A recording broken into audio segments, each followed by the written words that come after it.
Alright, guys, ready? Are you guys all three right there? Oh, okay. Alright, guys, ready? Alright.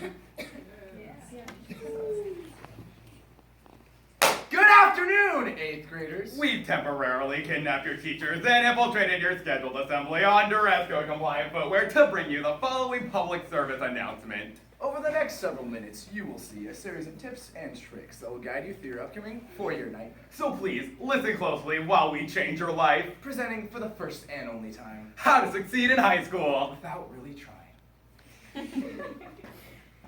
Going into 9th grade can be a really scary experience, no matter who you are. However, with this insightful guide by Jonathan Rand, it can make the experience just a little bit easier. In How to Succeed in High School Without Really Trying, two high school veterans return to teach a group of wary 8th graders how to make the four-year journey somewhat enjoyable. Lesson 1! Homeroom. The beginning of every student's day is the simplest, yet there's one crucial component that must be handled with great care. Attendance! You miss too many days, it could be trouble. Which is why we recommend a simple workaround. And that is, Legally change your name to what? Here's how it works. now that your name is what, you can't make it to roll call? No problem. Your trap has already been set. Robert Walters! Present. Felicia Walker! Present. Erica Weinstein! Present. What? Present. Jennifer Wilson! Present. And just like that, without breaking a sweat, you got yourself a completely unaware and devoted accomplice. Thanks, Erica Weinstein. What? Other than what, there are a wide variety of names to choose from, such as, Sorry? Repeat what you said a second ago? Be sure to proceed with caution, however. Such names may have confusing ramifications later in life. 911, emergency response. Hello, I'm sorry, my wife's having a baby. Stay calm, sir. What's your wife's name? Exactly. What? Uh-huh. I'm sorry? No, I'm sorry. Sir, this is confusing. You're saying we're both sorry? I'm saying I'm what? Wait, are you sorry or what? Sir, what is the emergency? Yes, what is the emergency? I'm sorry? No, I'm sorry. Why are you sorry? I've been sorry since high school. Okay, I get it. Your names are what it's sorry. That's awesome. I pulled the same thing in high school. No kidding. What's your Say name? that again. What's your name? Say that again. What's your name? I'm having a baby! Yeah, could you get an ambulance? Sure. Lesson 2. English. There's only one rule of English class, and that is... No matter what you say. Say it with 100% confidence. It's the golden rule of English class. You don't even have to understand what you're saying. Just pretend that you mean it with all your heart. Here are some examples of what to say, regardless of what literature is being discussed. Whenever any of the following themes are mentioned, Darkness. blackness, Albatross. raise your hand and say, that's a metaphor for death. And if there's a mother in it, be sure to mention Freud. And no matter who the protagonist is, claim they're a Christ figure. Other surefire methods include Stroking your chin. nodding, Stroking your chin while nodding. and whenever possible, use the word juxtaposition. For example, It's positively Freudian how the novel's Christ-like protagonist is juxtaposed with the albatross of death. we're also aware that many English teachers require their students to recite literature aloud in class. Whether it's Wordsworth or Shakespeare, the golden rule still applies. No matter what you say. Say it with 100% confidence. If you're unprepared or don't understand the material, it makes no difference as long as you speak the words with mysterious intensity. Bonus tip, add random punctuation and pauses. It'll make you sound smarter than you really are. Take Robert Frost. 2 roads diverge, and a yellow wood, and I could not take both. And be one traveler alone! I stood and looked down as far as I could, where it bent beneath the undergrowth. The undergrowth! This same method can be used with anything ever written, so feel free to practice at home with more familiar material. Now that it's raining more than ever, Know that we will still have each other. you can stand under my umbrella. You. Ella, A. Lesson 3. Math. Math is hard. Way hard. So hard that cutting corners isn't really an option. Which is why we say, if you can't beat them, Join them!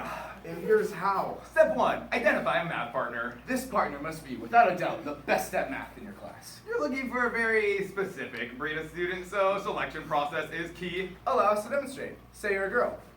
I'm a girl?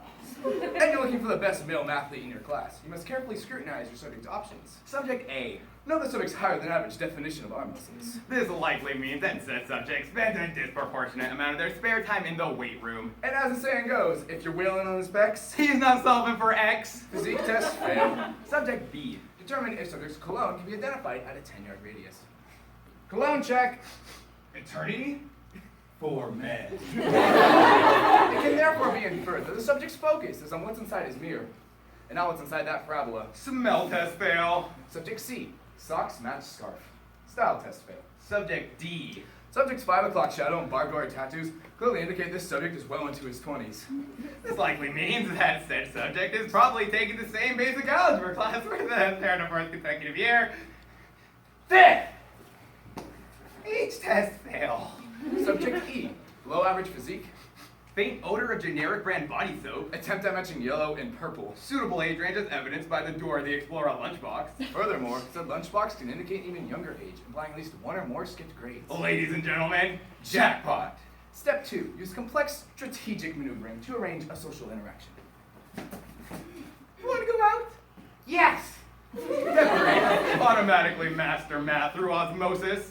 That guy thinks he's so square root of 4 cool, square root of 16 school. Mathtastic. High square root of 25. Step 4, and this one's important. Love each other forever.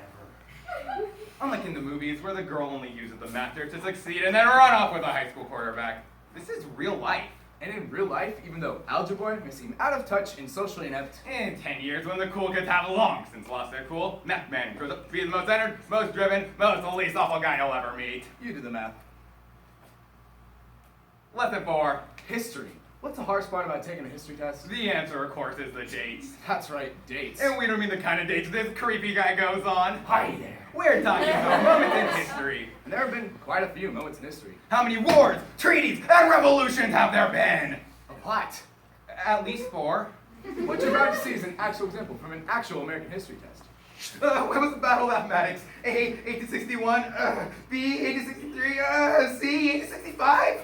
Hard to know the answer when you got hundreds of other dates swarming around in your brain. Which is why we devised a way to make studying simpler. Notice a common thread among these dates? That's right, they all start with 186. And odds are the final number is going to be different for each option. Which means when you're studying, you only really need to memorize 2 words. Appomattox and 5. By cutting out 75% of the work, a 1-hour study session now only takes 15 minutes.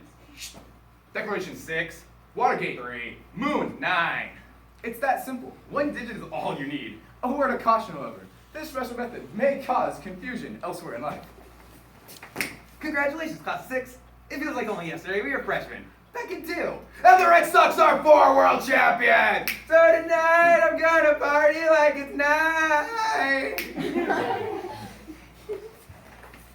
Lesson 5. PE. For some people, forced physical exertion is a welcome activity. But not for normal people! Which is why we devised an easy way to cut all sports from a day in high school life. Let your voice be heard.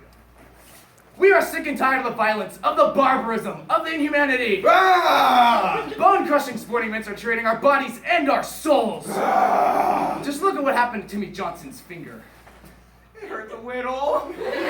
No more touchdown baskets. Ah! No more curveball pucks. Ah! And we've had it up to here with holes in 1, holes in 2, and most of all, holes in 3. Ah! We will no longer stand idly by in our peace-loving learning sanctuaries while high-impact death-a-thons known as softball, kickball, and tetherball are thrust upon us! Ah! Especially, and I mean especially, when it's muggy out. And once the school board eventually bends to your protest, And don't worry, they will. you must not let them deceive you by only switching tennis to ping pong and volleyball to badminton. Such activities still require you to move your legs. You must simply not quit until you've won the race. And we mean a figurative race. A real one would use legs. What do we want? Low impact activities that barely resemble actual sports. When do we want it? Third period. And once the people have spoken, PE will never be the same. This concludes our final lesson. Well, you'll take so much to learn today and apply it to your actual lives. And if you don't, we're sorry. No, I'm sorry. This has been How to succeed in high school without really trying. Woo!